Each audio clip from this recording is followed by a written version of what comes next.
Good afternoon. I'm Gary Farmer, the leader of the Senate Democratic Caucus.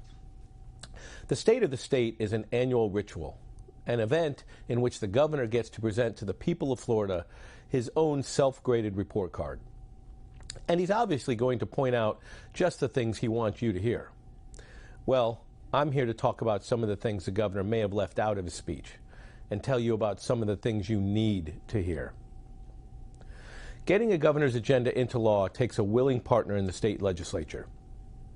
In an unprecedented time, with over 30,000 dead from the coronavirus, roughly 2 million infected, and a damaged economy still in survival mode, our Republican governor has made the dissolution of your First Amendment rights his top priority, and protecting violence inciting hate speech on the internet as his second. Despite the wide path of destruction COVID has cut in Florida and the heavy toll it took in and on Floridians' lives, the governor and Republican lawmakers have crafted legislation to muzzle our people and restrict our speech instead of giving our health and economy the attention that they so desperately need. Can anything be more insensitive or tone deaf? Well, as it turns out, yes. Yes, there can be. Over the past 2 months, Senate and House committees have been meeting to hear legislation which will have a profound impact on Floridians' daily lives and our state as a whole. Republicans could have spent that time combating the virus that destroyed scores of small businesses and crafting bills to help those still trying to hang on. They could have laid out consumer-friendly legislation to help stem the rising power of the insurance industry over Florida's homeowners with never-ending rate hikes and dwindling coverage. Or they could have revamped a broken unemployment system that still owes benefits to some who've been out of work for nearly a year. And they could have and should have expanded Medicaid, drawing in the billions of dollars Floridians sent to Washington to pay for affordable health care, for the working poor of Florida and the thousands who lost their insurance coverage along with their jobs. But none of that happened. Instead, here's some of the legislation they're teeing up for passage and the governor's desk for signature. Anti-minimum wage, anti-health insurance coverage, anti-state pensions hitting police, firefighters, nurses, and other public workers, anti-vote by mail, and bills aimed at privatizing public schools and draining more public tax dollars for private schools that answer to no one. And bills to cut insurance coverage on home roofs just 10 years old, and protecting bad actors in the nursing home industry that failed to protect the elderly in their care, our parents and our grandparents, from coronavirus entering those facilities. The governor and his legislative allies are actually trying to convince Floridians that they're the party of the people.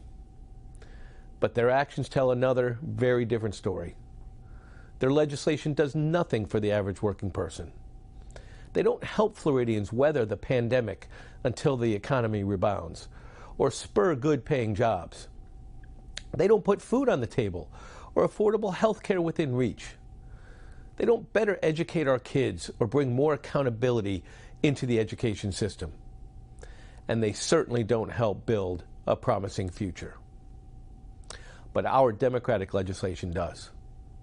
The legislation we filed fixes Florida's broken unemployment system so that Floridians never again have to face evictions or foreclosures or the endless food lines such as we witnessed this past year. Our bills expand Medicaid for working Floridians, protect our kids from lead in their drinking water, and save taxpayer money by tapping solar energy in our public schools. Our bills help vets learn new trade skills, assist Florida's unemployed in finding new jobs, and give small, local businesses a tax break.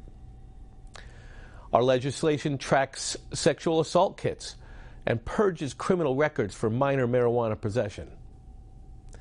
Every single one of these good bills is aimed at improving the lives of working Floridians and their families by making the playing field a little more balanced, opportunities a little more abundant, and the future a little bit brighter. Yet none of these bills is getting Republican support to push them across the finish line. The agenda that's been set by the Florida legislature differs little from this governor, who consistently puts the interest of friends and family above the interests of the people he was elected to serve. It's a one-sided, big money game of winners and losers in which the people are not invited to play. So, we urge you to engage. Pay attention to the legislation as this session begins. Listen as the debates unfold, and ask yourselves how these actions will impact you and those you love. Over the next few months, there are two choices that will be made by those elected to serve you as they vote for or against a bill. One in deference to well-heeled special interests, the other to the people. You decide which choice is the right one.